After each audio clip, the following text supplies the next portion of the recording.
Yo, what's up?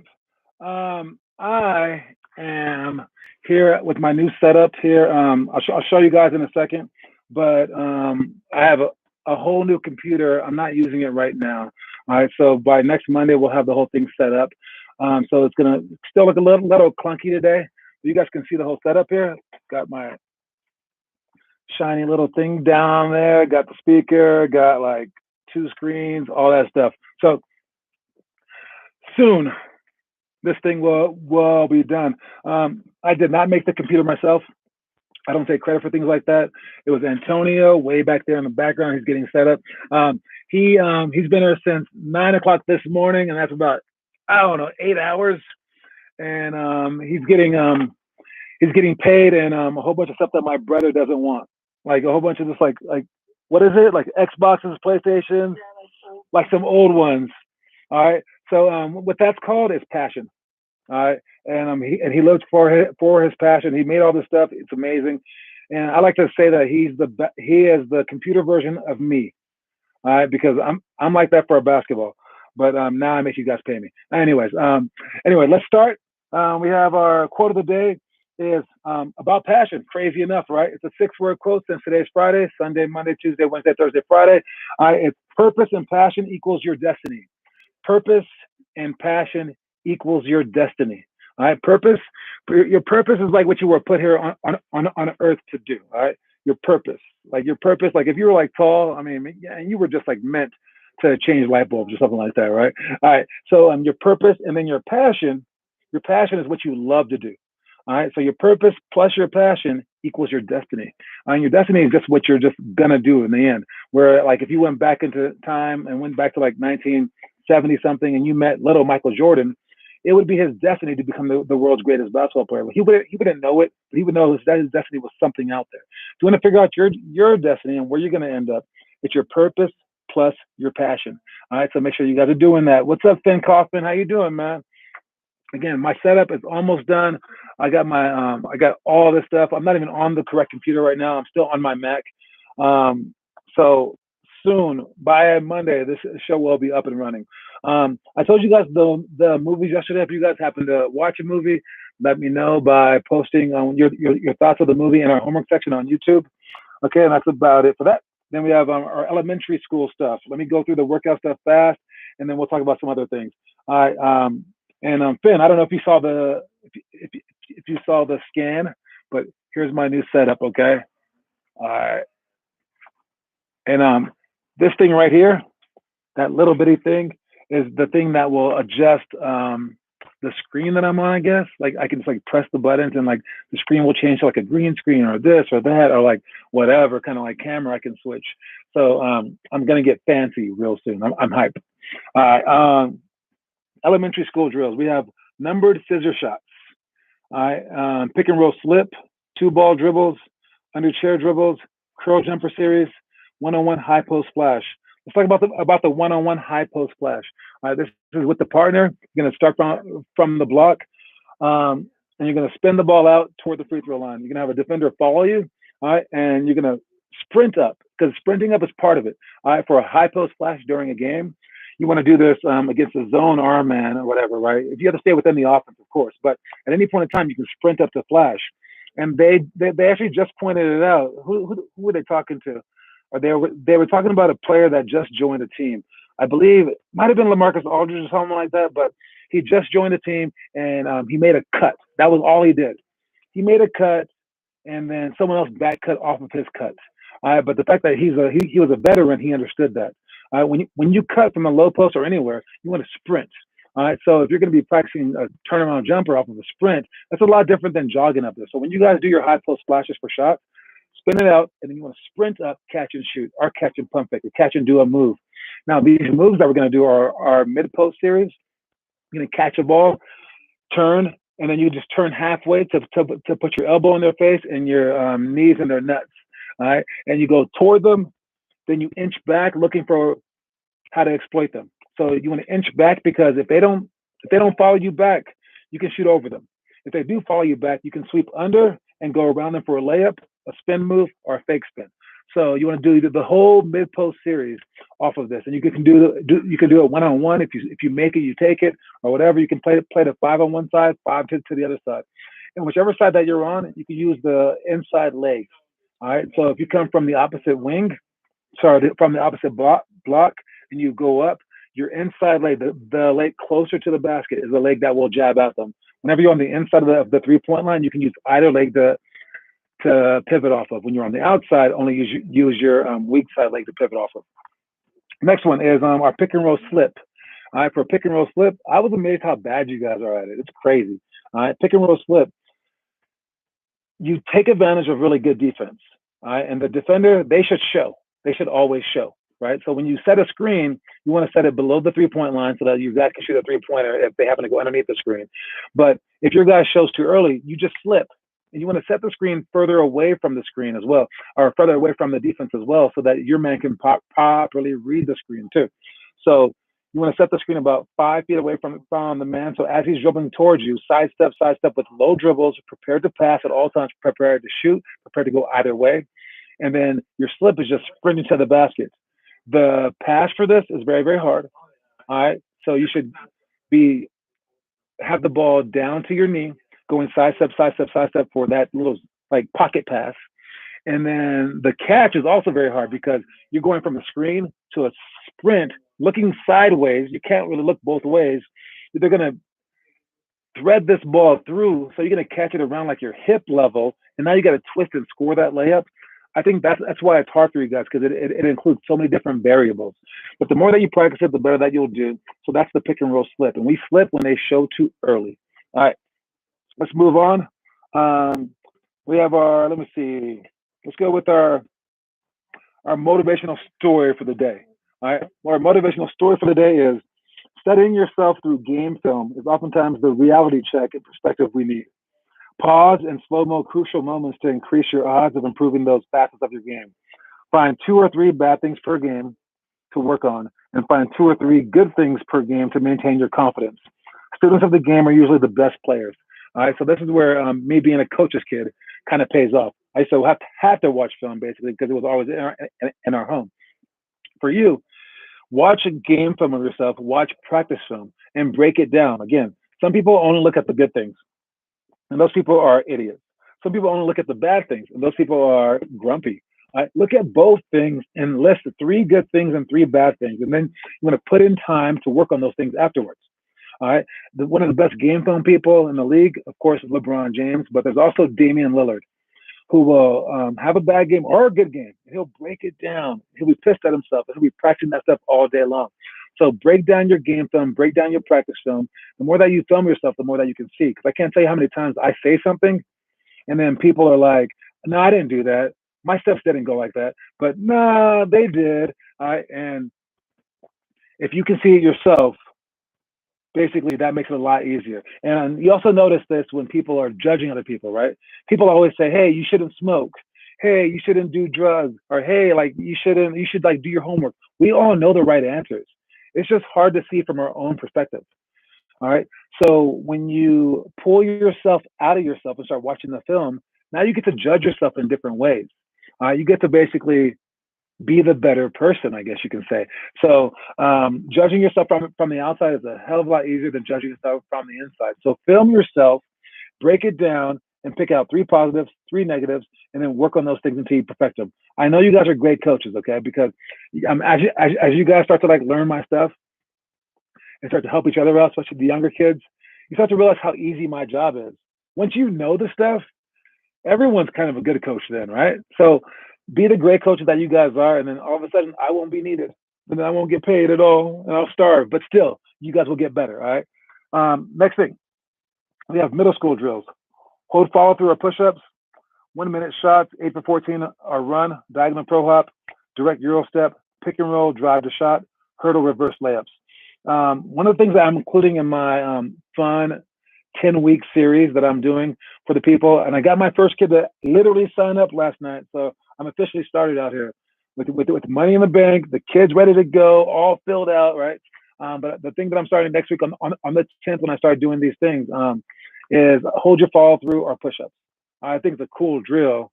All right, but it's a cool drill on multiple levels, and I like those things because it shows that I care about the game, right? And so you have to shoot the shot to a number. You can't just shoot for this one. You got to race, okay? Because you have to be fast but also patient, right? And you have to hold your follow through up high with both arms in both tippy toes, and a coach has to watch you or a parent has to watch you because if you drop either one of those four things, you have to run. All right. Now the running doesn't matter really, but you do have to like at some point in time make someone run so everyone knows that you're serious. And the more that you hold your follow through, you have to hold it until the ball hits the rim, the backboard, or the ground. The better off that you'll be in the games because during games you have to hold your follow through until the ball starts to go down past the apex of the shot. So the only way to really enforce that during practice is to go even further. So we do it past the apex, past the lower part of it until the ball hits the rim, the net, the backboard, or the ground. Okay, and you're going to keep shooting like that to train yourself to hold your follow through, and then slowly you can get to the point where you can hold it past the apex of the shot. And I talked to you guys about it before last week, where I said Steph Curry, he can shoot really quickly because he's literally following through all the way and then dropping it. He's just making sure that the ball's out of his hand. When you guys do it, you guys are dropping your hand at least by that much while the ball's still in your hand, and that's why it has an effect on your shot. So I like this hold your follow through or run or push up drill because it's only one push up if you mess up, if you catch yourself. And it trains the kids to see themselves from outside of themselves, just like the film. All right. And they get to call themselves out. But if they don't, it's one sprint. The next person, two sprints. Next person, three sprints. So it gets worse.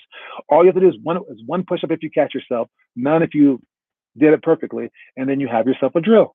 So again, it's one of my favorite drills that I've made up at least, and I like it a lot. And I'm gonna use it. Speaking of my plans for the next few weeks, my mom just sent out an email to like her thousands of people in the league, and I titled it "Free Workouts" if you use this promo code. I use free because everyone likes the word free workouts, so they understood. But also this, if you use this promo code, it's like one of those bait articles that go, "Oh my God, the secret to dieting is this," and then it makes you click on it because you're just like whatever. So I know that they'll be clicking on it. Will they actually use it? Well, I mean, I offered some free promo codes, so hopefully they do. And if you're watching and you're a Colorado person, the promo code is tryouts. All right. If you want two free ones, the promo codes are tryouts. I'm also working on the Hall of Fame workouts. That's a little bit more hard than I thought. I had to ask for someone's help online. So I'm trying to figure out how to put random things out there, which I do. I know how to choose random things, like three random items from a list. But what I don't know how to do is how to choose 3 to 5 random items, like either 3 or 4 or 5. So I'm trying to replicate it exactly. If I have to just choose a designated number, I guess I could do that. But I want to make it exactly how it was before. So I'm looking into that right now. I also added the Kobayashi Maru, and I changed it up. All right. So now when people go to the website, there's no card telling you to go there because no one was following that card. It's just going to be on our Hall of Fame page. The link is at the bottom, but in the on the Hall of Fame page, if you read the paragraph, which anyone can do. So I'm not going to tell anyone or anything like that. Anyone can go to our Hall of Fame page. So that's probably like an aspiring kid. I like this kid. The kid's like going, who's the best players in this program? Any kid who cares about that stuff, I like that kid. And then if they happen to read the little paragraph up top, it tells them to click on the Chinese character on the bottom, which says lead leadership. And if you click on it, now that brings you to the Kobayashi Maru. So it's the most secretive thing on our website. However, it's the questions that you have to answer. But now there's an interesting twist because you can win 1 free attendance point, 2 free attendance points if you do it a lot. If you do every question, or you can win a coin. But you can only do it once a year, and that date is January 1st. So it has to only be on January 1st. Any other day besides January 1st, you can't submit it. So it'll say up top, this thing cannot be submitted. Only January 1st you can submit this. So that's the new little wrinkle, and we're going to see how many players actually do it. I think that'd be cool. I mean, if like every January 1st, and you can repeat it too. I would love to see who cares about basketball enough, but also I want to see how you guys grow as people. because it asks you some really like intense questions, like if you could give a newborn baby some advice, why would you give them? So it's cool questions that get to span time. You get to see, like how you've changed throughout the time too. And putting that on my calendar. There you go. All right. So what's up, Bryson? That's my little big brother back there. He's my height, and he weighs probably like twice as much, but it's cool. He's a little taller. What is that? Oh, the vacuum. A vacuum. I do need a vacuum, actually. Thank you.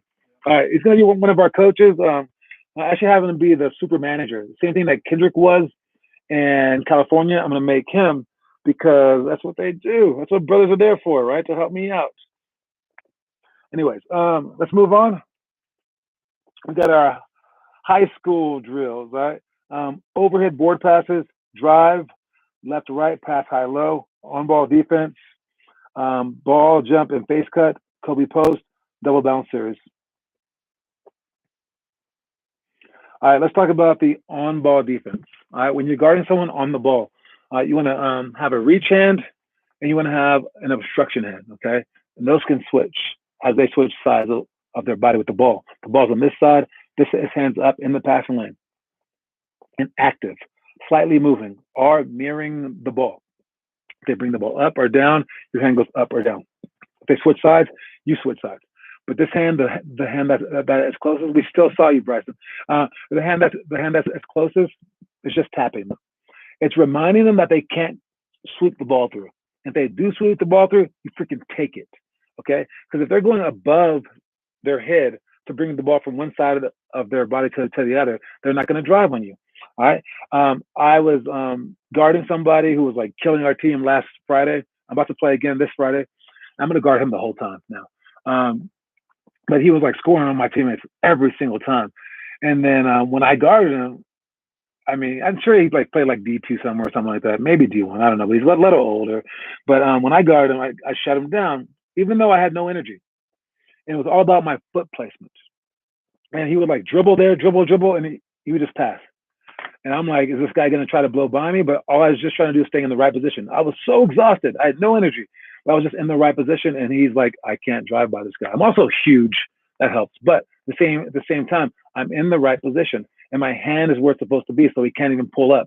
All right. And all I was doing was forcing him to the baseline, forcing him to where I wanted him to be, taking away his mid-range shot, taking away his three, and then just moving my legs just fast enough to maybe turn him. And that was all I had to do. And he would dribble 5 times and give up the ball every single time. And then he would come up an on ball or something like that, and my man wouldn't show fast enough. Then they had to switch. And I'm like, what? Then he would score. I'm like, dude, or like he'd score some like loose balls. I wanted to hold him to 0. So this time I'm gonna try to hold him to 0 points the entire time. He's the best player out there besides myself. And also I told him I was gonna hold him to 0 points. I told him that was my goal last Friday in the last game, and I couldn't do it. He scored like 3 times, and I was pissed. This time he knows I want to hold him to 0 points. I'm going to go out there and hold him to 0 points the entire 2 hours. All right, that's my goal. I'll let you guys know if I did it on Monday. You should film my game. I don't think that they would like that. Yeah, that's how you get your head chopped off. But maybe. I've seen people do that for like adult league stuff. It's so lame. I did it one time only, and you can see the game online actually. And I only did it to practice a 2-camera view. Because parents don't like to go like this the entire game. They don't like to help out. Even coaches don't like to do it. So I was like, how about I just get 2 cameras, dude, and then like put it in like a movie director thing, and then just split the thing. It was cool, and I had to like overlay some shots, and the cutting part, I only had to cut one on top of the other. I had to first like put one whole game here, and then the other game on top. Then I had to cut out the scenes whenever the ball wasn't on this half of the court. It took way too long to edit. And with the camera switching, it was a neat effect. But at the same time, the other team was like, who the hell films an adult league game? They were so upset. And I was like, dude, it's for my youth basketball program. I'm just testing out something. They were so mad. And you seem so cocky, right? And the only other player I've ever seen do this was a player who is cocky. His name's Jordan Wittenberg. Look him up. And his girlfriend used to always film so he could break it down afterwards. Yo, people despise that dude. It used to just be winter, right? Did you add breaks to your team? Um, our break used to just be August, August break, and first 2 weeks of August we had a break because my ex-wife used to make me do it. Then winter happened because they were like, it's Christmas. But then I was bored over Christmas. People were like, can you just do a workout anyway? I was like, I'll do one. I don't care. So we worked like right up until Christmas. And then spring break came. But everyone's spring break is different. So people were home at spring break. Some people were still at school. So I kind of did spring break. So like the only real one that we had was the August one. Now, since I'm not married anymore, I can do whatever I want. I don't want to do any breaks at all. I mean, I'll go on Christmas. I don't care. Especially if I'm hiring people and they get to do most of the days and I get to like relax. Yeah, I think I can do every single day for the whole year, even my birthday. Only day I want to take off is Groundhog Day because I got to watch the movie Groundhog Day all day long. That's the only holiday that I respect. No, actually, the only day that I take off is Halloween because kids do not show up on Halloween. And I love Halloween myself, and candy's awesome. Yo, you ain't finding no kids that come on Halloween. Like, I don't know if anyone comes on Halloween. Maybe some like Mexicans that celebrate Dia las Muertes Day, the day after. But yeah, it's a tough holiday, and maybe Christmas, and then New Year's is also a big one that no one wants to do anything on. So, um, I hope to skip fewer and fewer days as the years go on. Anyway, let's move on. Uh, we have which one did I want to bring up? The double bounce series. Oh no, you know what? Let's talk about that girl. I talked to you guys about the girl, the 6'5" girl that I saw last week on Friday. Hopefully, I see her again because I showed her the Kobe Bryant post move, and she struggled at doing it. It took me a while just to like walk her legs through it. She was so uncoordinated, but she plays for one of the top teams in Colorado. And the coach was like right there. Obviously, he doesn't teach her jack squat. It's weird, but one day people are going to be watching my live stream, and I won't be able to talk crap about people anymore. So relish this moment. Yeah. So he wasn't teaching her jack squat because she didn't know anything. So I was thinking though, if I see her again, I'm going to teach her Lana's moves.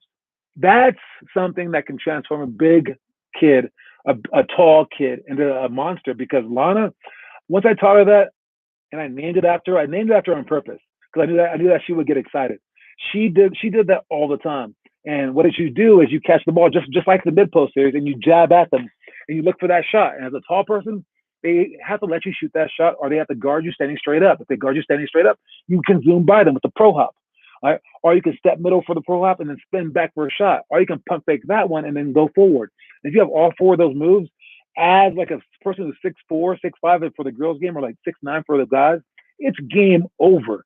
That's literally all Joel Embiid has to do. Literally all Tim Duncan ever had in his game. And then the guy that I took it from is Zach Randolph. He dominated with that. And he's even a little bit undersized for the NBA, of course. So, I mean, Lana's moves are great. I love that fact that we call them Lana's moves. Okay, I'm still going to call them that. So if you have a drill named after you, I'm going to keep that name. If you're on our list, I'm going to keep that on our attendance list. I have you guys right now. Finn leading the way. I'll keep that up there for this entire year. So until I get a whole bunch of players to restart it, I'll keep your names up there. But your names will always be up there for the all-time one too. What do we have? You haven't missed a day of practice since like 5th grade. Respect Groundhog Day. Yeah, I never miss practice or games, but I practice a lot less than you guys. You guys are lucky. I would say, like Russell Westbrook, he didn't miss a day of practice or game. He didn't miss a game since 5th grade, all the way until like his 5th year in the league when he got hurt. That was like, dude, that's like 13 years. That's crazy. I missed two. I missed one game because of my broken nose, and obviously maybe like a practice or two right there. And then one day, I missed one class in college, and I missed one game because of a staph infection in my eye in college. And that was it. Injuries, never. Yeah, I was very, very fortunate as a basketball player growing up. My entire life, definitely let fewer than 10 missed practices and games combined. Definitely. Zach Randolph and Tony Allen are my favorite all-time players other than Clay. That's dope. That's a good list. Clay's a great shooter, but the other guys, Zach Randolph, I like him because he's big boned, man. He's a little chubby, but he takes care of business. I like him because of his fundamentals. And then Tony Allen, he's just gritty, of course. So got to like his defense. I think he got after it. And those undervalued players, those are the players that I've always appreciated. Like Dennis Rodman was my favorite player, and him and Magic Johnson was like grew up in his smile and was like passing. I like that he could like distribute. I heard an insult of LeBron James, it was by Penny Hardaway. It wasn't really an insult. He just said why Jordan's better, and he said Jordan would go after you. Jordan wanted to kill you. Jordan would never give anyone else the credit. LeBron makes other people superstars. Jordan didn't do that. But LeBron was like, you take the last shot. You do this. So like any point in time, Michael could kill you. And he goes, and I played against him, but any point in time, LeBron could have someone else kill you, or maybe himself. He shared that. And I'm like, dude, so what you're basically saying is that Michael Jordan has one weapon, and the weapon is himself. And LeBron James uses many weapons around you, and you're trying to figure out which one is a better killer. I including their 3-point shot. I want to give it to Jordan because of the nostalgia, and I'm from that era, and I love Jordan. I want to say Magic Johnson. Hell, it's my boy. But in all truthfulness, you have to give it to the all-around player. All right. So for like the GOAT conversations, it might just be those two and Kareem Abdul-Jabbar. You could throw in like Bill Russell or something like that for any way that you want to measure it, right? All right, but or throw in Shaq because of domination, right? If you're looking at it as all around and like the guy that you want on your team during a myriad of situations, like you don't know how it's going to be, like whether you might be in the bubble, you might be playing against a big team, a small team, like whatever team, right? The guy that you would want usually, I would say anyone who's 6'3" or 3 or under can't be on that list. Anyone who's 7 foot or higher, unless it's Kevin Durant, can't be on that list because they are too one dimensional. So that's already an unfair conversation. All right, the greatest of all time needs to be a certain position. It's really weird, right? He has to be able to guard centers and guard guards, and has to be able to win from shooting threes and posting up, right? Has to be able to win on defense and offense. And like that player, like because of stats, you can see it. It's just LeBron, but it's like someone really tall playing against someone really short. It's not a very fair conversation. So I think that's the best question. We can't ask like who the GOAT is, like who the greatest of all time is, meaning like who would you want to be on your team? We need to ask who did the best job of marketing themselves during their time. That's a better question. And with that question, no one passes Michael Jordan. It's like the greatest thing ever. Who's calling me? This guy. I can't answer the phone right now. Let me mute that. But it's Michael Jordan is by far the greatest at being promoted in the history of the planet. He's a legend. He's a living legend. No one will ever top him. I don't believe. I was looking at the stats yesterday, and I started delving over to other stats. And here's your trivia question for the day. It's an easy one. All right, make it more catchy. We need to shorten it a little. I'm not asking somebody that close. Wait, Zach Randolph. Oh yeah, no, it's a tough question. But here's a trivia question for the day. It brings me to my last points. Who is the all-time leading assist man in hockey? And who is the all-time leading scorer in hockey? There's two questions. And I'll give you, because we only have so much time. I'll give you 15 seconds to answer it. There's only one answer. You have to know the answer. Who's the all-time leader in scoring, and who's the all-time leader in assist? All right. And now this is the question like John Stockton, or like John Stockton's the highest in basketball, and Kareem's the highest in points. And of course it's Wayne Gretzky, right? And in that sport, Wayne Gretzky not only is the leader in scoring by a little bit, it's by a lot. I think the top guy, let's say that he's like at 1,000. Wayne Gretzky's at like 2,000. And then in assist, same thing. The second best assist man ever is like well below Wayne Gretzky. If you want to be the greatest of all time, that's how you do it. No one can touch Wayne Gretzky. and both stats. And how are you going to be the best passer and the best scorer? Yo, that dude was just skating around people. That's just what you should aspire to become. And your sport, that's what you should want of your GOAT. The fact that there even is a debate should be like an insult to someone, right? Some guy needs to come along like that. And what you guys can do is you can do that. Maybe not in the NBA, but you can do it for your high school. All right, you want to be the GOAT like that. All right, only hockey player I know. I know, right? It's like Tony Hawk of skateboarding. But yeah, so let's strive to be that kind of GOAT. All right, where you're Wayne Gretzky and no one even questions you. Yo, like it's no question who the greatest is. So that's what you should want to be like. And good luck with that, you guys. Have a nice weekend. I'll let you guys know how I played next Monday. Keep up the work online, and I will get this rig up here started. Okay, I'm excited to get to this, and we'll see how much better the show gets. All right. Anyways, I'll talk to y'all later, and great job, everybody. Don't forget the quote of the day: purpose and passion equals your destiny. So go out there and define your purpose, do it with passion, and go for your destiny. All right, peace.